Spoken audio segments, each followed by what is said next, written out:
अनंत कोटी ब्रह्मांड नायक महाराजाधिराज योगीराज परब्रह्म सच्चिदानंद भक्त प्रतिपालक शेगाव निवासी समर्थ सद्गुरू श्री गजानन महाराज की जय.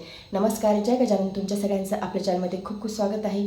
श्री गजानन महाराजांची बावन्नी आपण जर का रोज वाचली तर आपल्या जीवनामध्ये काय काय चमत्कार होतात किंवा अनेक जणांना बावन्नीचे खूप सुंदर अनुभव आले आहेत. तेच अनुभव मी तुमच्यासोबत शेअर करणार आहे.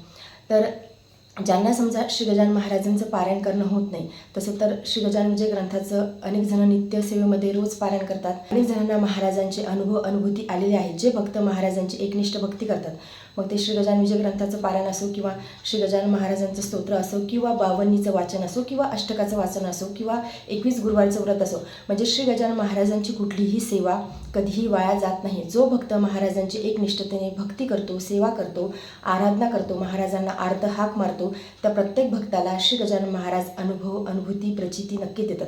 तर ज्यांना समजा आता पारायण करणं होत नाही, त्यांनी बावन्नीचं वाचन करावं किंवा स्तोत्राचं वाचन करावं. तर स्तोत्र थोडं मोठं आहे, परंतु बावन्नी अगदी 5 मिनिटाच्या आतमध्ये किंवा 3 मिनिटामध्ये बावन्नीचं वाचन करून होते. तर बावन्नी कशी वाचायची आहे, तुमच्या कुठल्याही इच्छापूर्तीसाठी तुम्ही एकतर संकल्पयुक्त सेवा करू शकता. म्हणजे बावन्नीमध्ये सांगितलंच आहे की 52 गुरुवारी तुम्ही श्री गजानन महाराजांची बावन्नी वाचावी. परंतु तुम्ही जर का रोज समजा नित्यसेवेमध्ये श्री गजानन महाराजांची बावन्नी जरी वाचायला सुरुवात केली तर जीवनामध्ये अनेक ट्रिमेंडस चेंजेस दिसून यायला लागतात.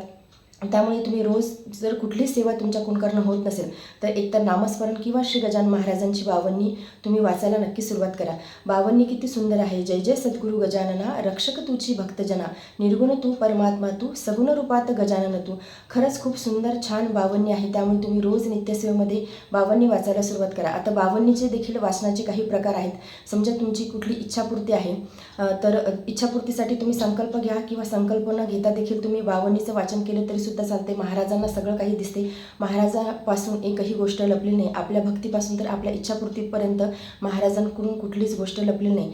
नामस्मरण असो, बावन्नी असो, ह्या गोष्टी जर का आपण करत राहिलो, म्हणजे मोठ्या मोठ्या सेवा तुमच्याकडून होत नसेल, 21 गुरुवारचं व्रत होत नसेल. आता अनेक जणांच्या मनामध्ये असे प्रश्न असतात की गुरुवारचं व्रत करायला महाराजांनी सांगितलंच नाही किंवा व्रत करणे काही गरजेचंच नाही. तर ही आपली प्रत्येकाची भावना असते. व्रत हे आपल्या शरीरासाठी देखील चांगलं असते आणि आपली भावना देखील त्यामध्ये असते. त्यामुळेच व्रत करावं. परंतु व्रत हे कुठल्याही इच्छापूर्तीसाठी जर तुम्ही धरून संकल्प घेऊन जरी करत असाल तरीसुद्धा व्रतामध्ये कसं असते की आपण जी काही इच्छा करू, जी काही महाराजांच्या समोर इच्छा बोलून दाखवू, ती त्या इच्छेला फळ येते. मग तुम्ही संकल्प घ्या किंवा संकल्प न घेता देखील ही सेवा केली तरी सुद्धा चालते. म्हणजे 21 गुरुवारच्या व्रताचा अनेक जणांना अनुभव आहे. म्हणजे मला अशी एका ताईंची कमेंट आली होती की त्यांची जी मुलगी आहे ती कन्सिव्ह करत नव्हती, म्हणजे तिचा फर्टिलिटीचा प्रॉब्लेम होता, ती प्रेग्नेंट राहत नव्हती. तर 21 गुरुवारचं व्रत केलं. तर 8 किंवा 9 गुरुवार त्यांनी केले. 21 गुरुवारचा त्यांचा संकल्प होता. तर 8 किंवा 9 गुरुवारमध्येच त्या मुलीला अनुभव आला, त्यांच्या मुलीला अनुभव आला. म्हणजे किती सुंदर छान ही आनंदाची गोष्ट आहे. आणि प्रत्येकाचा भाव वेगळा असतो, प्रत्येकाची भक्ती वेगळी असते, प्रत्येकाची महाराजांना प्रार्थना करण्याची पद्धत देखील वेगळी असते. त्यामुळे आपण कुठल्याही गोष्टीवरती शंका कुशंका न घेता की व्रतच करणे गरजेचं आहे किंवा व्रत केलं नाही तरीसुद्धा चालते. प्रत्येकाचा भाव असतो. आता कुणाला श्री गजानन विजय ग्रंथाचं पारायण करून समाधान मिळते किंवा अनुभव येतात, किंवा कुणाला स्तोत्राच्या वाचनाने श्री गजानन महाराजांचा अनुभव येतो, किंवा कुणाला फक्त नामस्मरण केल्यामुळे देखील अनुभूती येते, किंवा कुणाला बावन्नीच्या वाचनाने देखील अनुभव येतात. म्हणजे मला एक कमेंट अशी आली होती की त्यांचं घर होत नव्हतं आणि त्यांनी फक्त बावन्नी वाचली आणि त्यांचं 2 महिन्यामध्ये घर झालं. म्हणजे प्रत्येकाचा अनुभव वेगळा आहे, भाव वेगळा आहे, भक्ती वेगळी आहे. परंतु मी या पुढेही जाऊन तुम्हाला सांगते की महाराजांची एकनिष्ठ भक्ती करा. जो भक्त महाराजांची शरणागत होऊन भक्ती करेल, मग फक्त त्याने महाराजांचं नामजप जरी केला, गजानन महाराज गजानन बाबा, तरीसुद्धा त्या भक्ताला महाराज अनुभव प्रचिती नक्कीच देणार आहेत. प्रत्येकाची भक्ती वेगळी आहे, प्रत्येकाचा भाव वेगळा आहे. त्यामुळे आपण कुठल्या गोष्टीवरती आपण एकनिष्ठ राहून किंवा कुठली तरी एक गोष्ट आपण कटाक्षाने पाळून किंवा शिस्तमध्ये किंवा डिसिप्लिनमध्ये राहून ती गोष्ट आपण करायला हवी. तर बावन्नी जर तुम्ही पठण करत असाल तर रोज तुम्ही नित्यसेवेमध्ये बावन्नीचं वाचन करायला सुरुवात करा.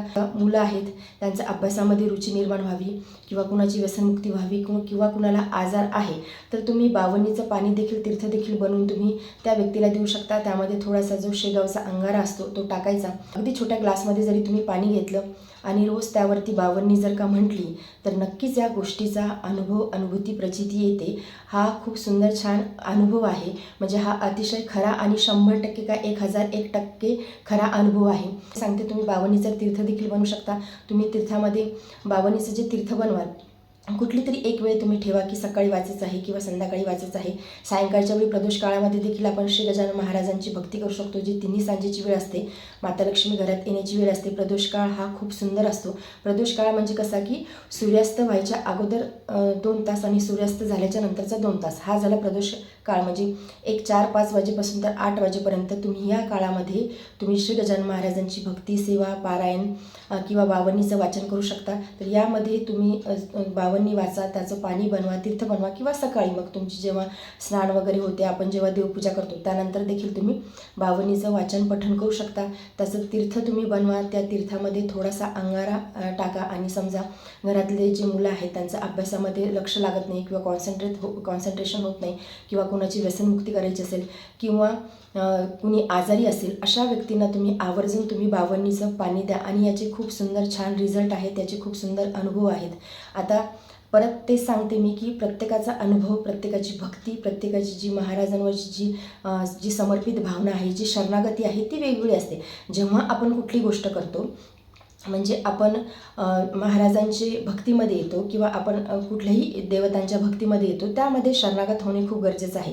आपली जर का शरणागती नसेल तर मग आपल्याला अनुभव येणार नाही. संपूर्ण शरणागत होऊन महाराजांच्या चरणाशी समर्पित होऊन महाराजांना तशी प्रार्थना करून की महाराज तुम्ही हे सगळं बघा, हे सगळं काही तुम्हीच दिलेलं आहे.